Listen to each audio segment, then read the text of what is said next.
Powered by the Montana Television Network. This is the 10 o'clock news on Q2, Montana's news leader. Good evening and thanks for joining us tonight. I'm Russ Riesinger. President Trump signed an executive order on police reform today.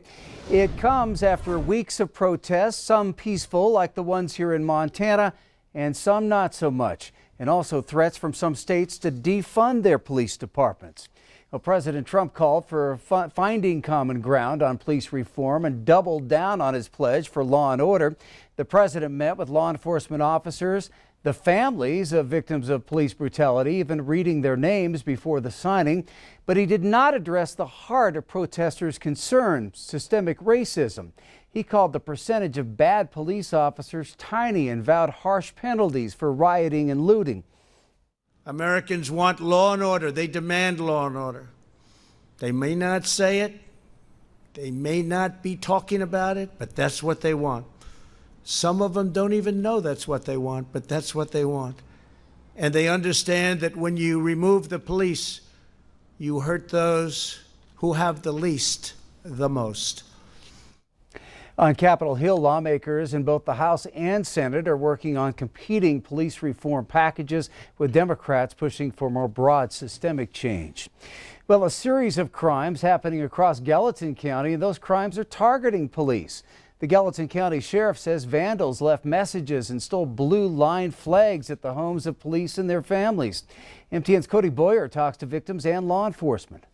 In Gallatin County, investigators have started looking into multiple different cases of vandalism involving the homes of police families. That includes here in Belgrade, when one couple saw something that disturbed them. It's a real disgrace when you can't protect our law enforcement. Painted letters and numbers making out a negative message against police that can't be repeated on television. That's what Steve and Angie Clay saw as they were out garage sailing. We took a picture and I posted my thoughts about it, that how unfortunate it was that vandalism is the way that people want to get their message across. The homeowner, who will not be named, says he has family who are local police. He even caught the vandal on his garage surveillance camera, wearing a hoodie in the dark. As he left, he parted with another message, a certain hand gesture.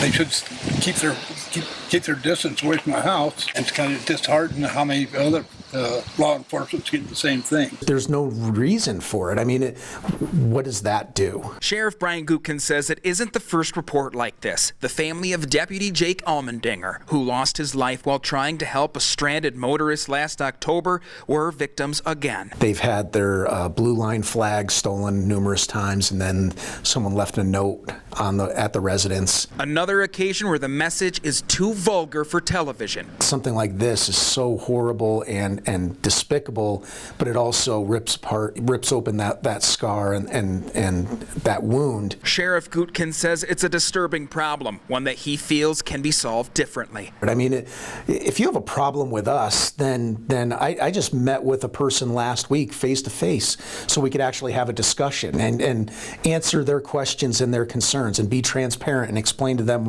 what we do and why we do it. I mean, that's productive. That's how Steve Clay responded to seeing the message. With water and paint, they came back and scrubbed it clean. My dad was a highway patrolman for 18 years in Wisconsin. I just felt like it was something that needed to be done. There's so much more good than there is bad. Focus on the good. That way, Gutkin and the Clays say one can make more of a difference. Before you do something like that, call me.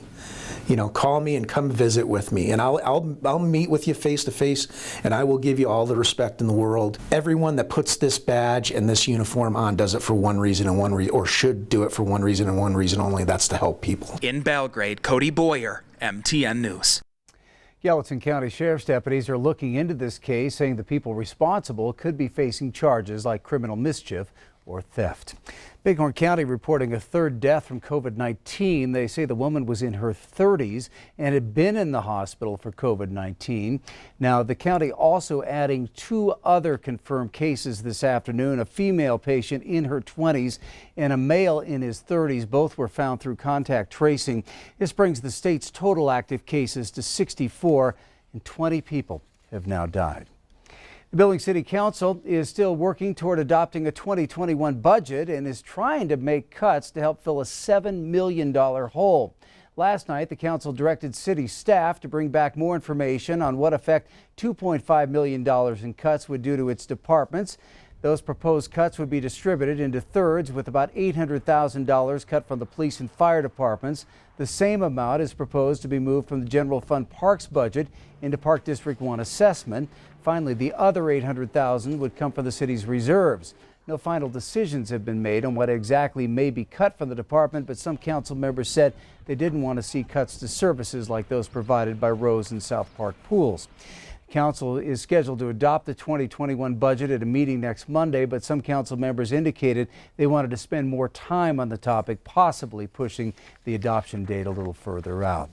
Well, tonight, state, local fire disaster experts warn of another dangerous fire season. Citing hot weather and a lack of precipitation, Yellowstone County commissioners enacted Stage 1 fire restrictions, prohibiting all open burning across the county beginning at midnight tonight, just 2 hours from now. And those restrictions will remain in place until the commission rescinds the order. Violating the order can mean a fine of up to $5,000 for a person, $10,000 for an organization, and up to 6 months in jail.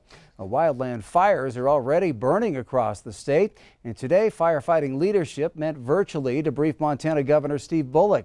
Q2's Mitch Legge was at the Bureau of Land Management Fire Station in Billings to sit in on that briefing.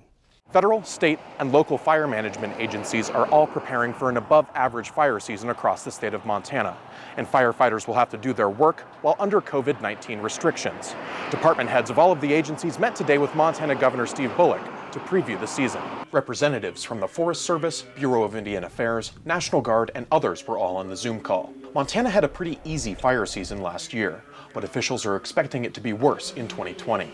The focus for firefighters this season will be on the initial attack to get the fires snuffed out quickly and not require a major response. If a fire grows too large and requires assistance from other agencies, fire camps will have to be set up with social distancing and sanitation protocol. One aspect of the changed camp is that firefighters will stay with their local groups and not congregate in a mess hall or other areas of camp. We've been dealing with large complex fires for years and years, and we will do it again this year. And we will just layer in that COVID issue to try and be as safe and careful and distanced as we can from one another. If we crack a COVID case, someone gets exposed or has the virus, we will immediately deal with that. We have protocols in place to do that. We think we're ready. As wildfire season moves into the Treasure State, officials said that the public should do their part to make sure that those fires never get started in the first place. In Billings, Mitch Legge, MTN News. All right, Chief Forecaster Bob McGuire joining us now, and some help could be on the way for those dry conditions. And we're also talking about some possible wintry weather. Well, it's already raining in the Billings area now, and so in the lower elevations it's coming as rain, but you get up a few thousand feet, and that rain is starting to change over to snow. Let me show you what the Weather Service has done. They've gone ahead and issued several winter weather advisories and winter storm warnings. Take a look at these. Just north of Missoula, like 3 to 6 inches of snow expected up there. Also about the 5,000-foot level south of Missoula, could see 6 to 8 inches of snow there.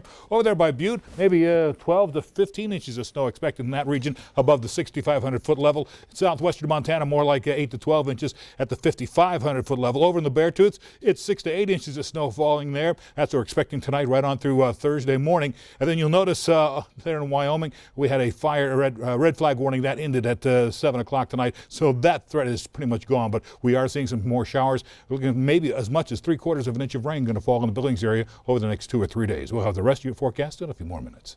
All right, thank you, Bob. A Billings teen sentenced to 30 years in the Montana State Prison for a deadly 2018 crash that claimed the life of a young Billings woman. Yesterday, Judge Colette Davies sentenced 18-year-old Jacob Standing Elk to 30 years with 10 years suspended for felony deliberate homicide. Back in September of 2018, prosecutors said Standing Elk was drunk and suicidal, driving up to 120 miles per hour on Wicks Lane when he struck another vehicle and killed 20-year-old Haley Hudson-Byler and injured another woman.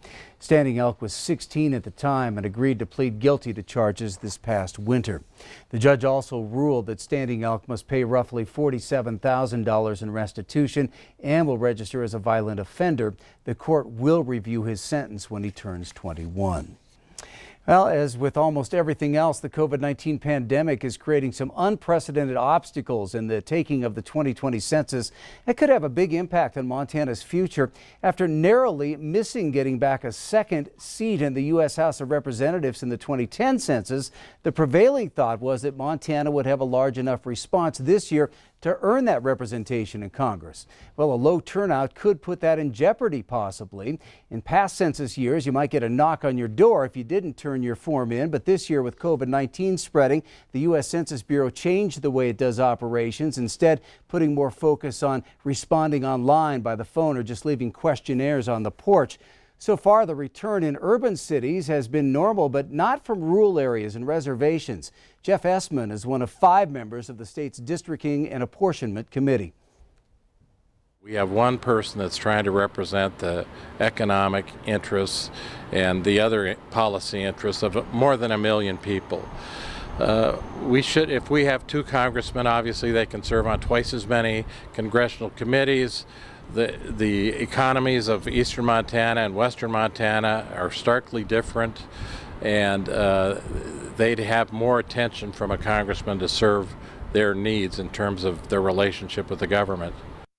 Not only will an accurate count help Montana at a federal level, but Essman says it will also make sure that rural Montanans are represented at the state level when Montana's legislative districts are redrawn. Still ahead on tonight's Q2 10 o'clock news, the vape debate. Public health leaders looking to halt the sale of flavored vape products across the state. We'll have details. And in sports, Q2's Athlete of the Week is a jack of all trades. Scott has a terrific story just ahead. You're watching MTN News with Janelle Slade and Russ Riesinger. Storm Tracker weather with Bob McGuire. And sports with Scott Breen. This is the 10 o'clock news on Q2, Montana's news leader.